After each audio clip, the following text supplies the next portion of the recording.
ये दोस्तों, इस वीडियो में हम समझते हैं विटामिन बी कॉम्प्लेक्स में जितने भी विटामिन होते हैं उनके बारे में। अब विटामिन बी कॉम्प्लेक्स जो है इसका काम क्या है, सबसे पहले ये देख लेते हैं विटामिन बी कॉम्प्लेक्स का काम। तो क्या क्या काम करता है? तो सबसे पहला काम एनर्जी प्रोडक्शन। एनर्जी प्रोडक्शन का मतलब ऊर्जा बनाना है इसका काम। दूसरा काम है ब्रेन फंक्शनिंग, मस्तिष्क कार्य मीन्स दिमाग जो काम करता है उसमें मदद करना बी कॉम्प्लेक्स का काम है। ब्लड फॉर्मेशन मीन्स हमारे शरीर में अगर खून बनता है तो उसमें भी बी कॉम्प्लेक्स मदद करता है। मेटाबॉलिज्म, उपापचय इसको बोलते हैं, मीन्स भोजन से ऊर्जा के रूप में परिवर्तित करने की जो क्रिया है उसको मेटाबॉलिज्म बोलते हैं। तो उसमें भी बी कॉम्प्लेक्स जो है मदद करता है। तो ये मेन कुछ काम हो गए जो बी कॉम्प्लेक्स। और बी कॉम्प्लेक्स में विटामिन कौन कौन आते हैं? तो बी सीरीज के जितने भी विटामिन हैं, चाहे वो विटामिन ए हुआ, विटामिन B2 हुआ, विटामिन B3 हुआ, विटामिन B4 हुआ, ये सारे के सारे जो है विटामिन बी कॉम्प्लेक्स में मिलते हैं। तो बी कॉम्प्लेक्स में जब आप जाइएगा तो ये बी का जो सीरीज है ये B1 से लेके और B12 तक चलता है, लेकिन इसमें से बीच में से कुछ विटामिन जो है वो गायब हो जाते हैं। तो उन्हीं को हम देखते हैं।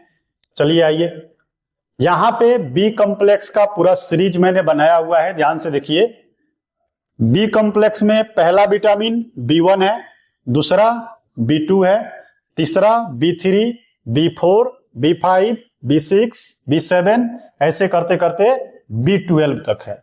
लेकिन कुछ विटामिन पे आप देखिए कि मैंने ऐसे क्रॉस लगाया, जैसे B4 पे क्रॉस लगाया हुआ है, B8 पे क्रॉस लगाया हुआ है, B10 पे क्रॉस लगाया हुआ है, B11 पे क्रॉस लगाया हुआ है।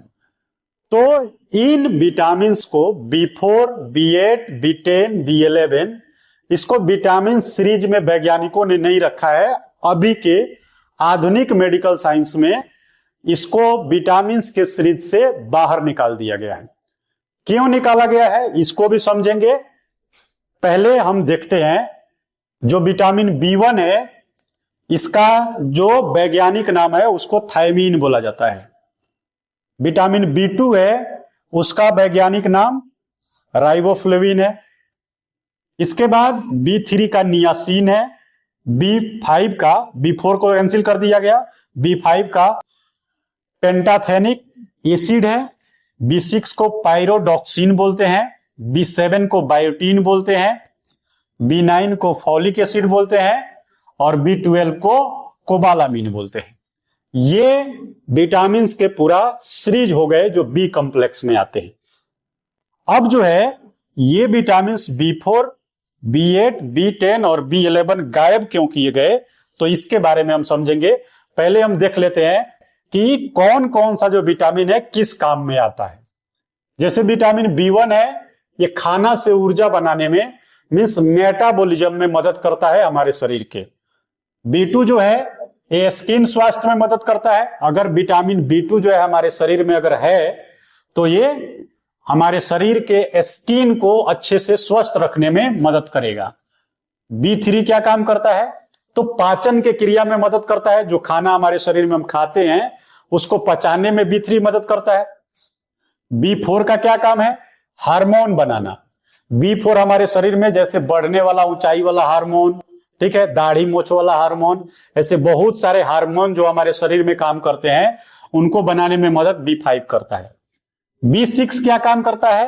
तो मस्तिष्क के विकास में, जैसे छोटे बच्चों का मस्तिष्क छोटा होता है, जैसे जैसे बड़े होते जाते हैं वैसे मस्तिष्क बुद्धि की विकास होती जाती है, उसमें जो है B6 जो है मदद करता है।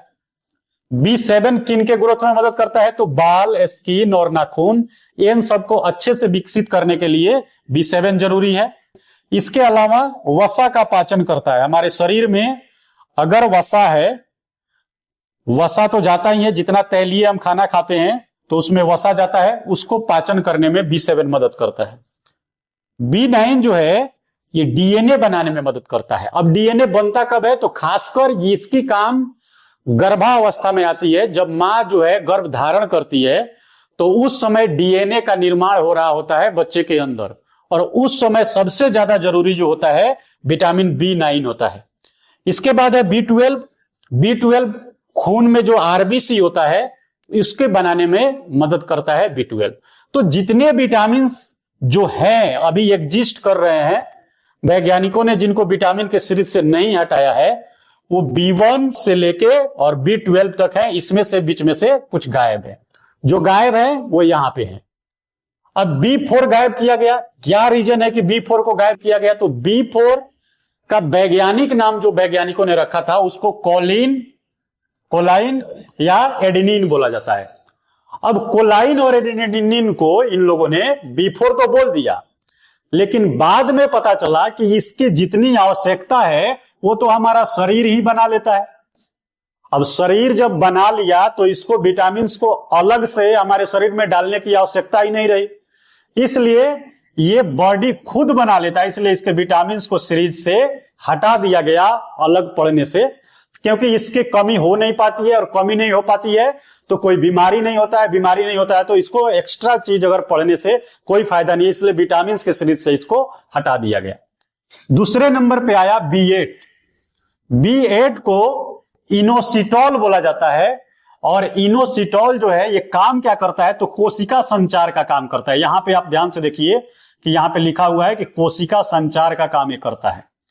अब कोशिका संचार का क्या मतलब हुआ कि एक कोशिका दूसरे कोशिका के पास जो मैसेज भेजता है, ये सब क्रिया जो है B8 का काम करता है। लेकिन इसको सीरीज से फिर हटाया क्यों गया? इतना जरूरी काम करता है तो B8 की जितनी आवश्यकता हमारे शरीर में है उससे ज्यादा जो है हमारा शरीर बना लेता है। मींस हमको किसी बाहरी तत्व को, भोजन को खाने की जरूरत ही नहीं है B8 के लिए, इसलिए इसको भी विटामिन के सीरीज से बाहर निकाल दिया वैज्ञानिकों ने। फिर आते हैं B10 पे। B10 जो है इसको बोलते हैं पैरा एमिनो बेंजोइक एसिड। अब पैरा एमिनो बेंजोइक एसिड जो है ये फॉलिक एसिड के साथ बन जाता है। अब फॉलिक एसिड आपने पढ़ा हुआ है, अभी देखिए यहां पे फॉलिक एसिड मैंने बताया हुआ है कि फॉलिक एसिड B9 को कहते हैं। मींस B9 हम पहले ही पढ़ रहे हैं जहां पे फॉलिक एसिड बन रहा है। B9 का काम क्या है? तो यहां पे B9 का काम DNA बनाना है। अब वही काम यहां पे फिर दोबारा पढ़ने का क्या मतलब? इसलिए वैज्ञानिकों ने इसको भी बाहर निकाल दिया विटामिन के सीरीज से। अंतिम और लास्ट बचता है B11। B11 part of B9। Means शुरू में इसको वैज्ञानिकों ने समझा था कि B11 थोड़ा सा अलग है, लेकिन जब डीप स्टडी की गई फॉलिक एसिड की तो पता चला कि फॉलिक एसिड जो है B9 इसी के समूह में जो है एक जुड़ा हुआ रहता है B11, और इसलिए B11 भी फॉलिक एसिड के साथ जुड़ गया, इसलिए इसको भी विटामिन के सीरीज से हटा दिया गया। तो अब आपको कंफ्यूजन नहीं होगा, क्योंकि विटामिन बी कॉम्प्लेक्स जो है B1 से लेके B12 तक होता है, लेकिन बीच से vitamin B4, vitamin B8, vitamin B10 और विटामिन B11 इसको बाहर क्यों निकाला गया, क्यों इसको हम नहीं पढ़ते हैं? तो इसके रीजंस ये रहे। अब आपको यहां पे इंपॉर्टेंट चीज एक जानना जरूरी हो जाता है कि जितने भी विटामिन बी कॉम्प्लेक्स हैं, बी कॉम्प्लेक्स के जितने भी विटामिन हैं ये वाटर में, जल में घुल जाते हैं। मींस जल में ये घुलनशील होते हैं। अब ये क्या बात हुई जल में घुलनशील होने का? तो जो विटामिन जल में घुलनशील होते हैं वो हमारे शरीर में ज्यादा टाइम तक स्टोर नहीं रख सकते, हमारा शरीर उनको सुरक्षित नहीं रख सकता है। इसलिए बी कॉम्प्लेक्स के जो विटामिन है इसको आपको डेली लेना पड़ेगा, क्योंकि रोज रोज ये पानी में घुलेंगे, जितना हमारा शरीर यूज करने वाला होगा उतना यूज कर लेगा, जितना एक्स्ट्रा बचेगा वो हमारे शरीर में जल में घुल जाएंगे और जल के रास्ते बाहर निकल जाएंगे। इसलिए डेली बेसिस पे हमारे शरीर को विटामिन बी कॉम्प्लेक्स की जरूरत पड़ती है।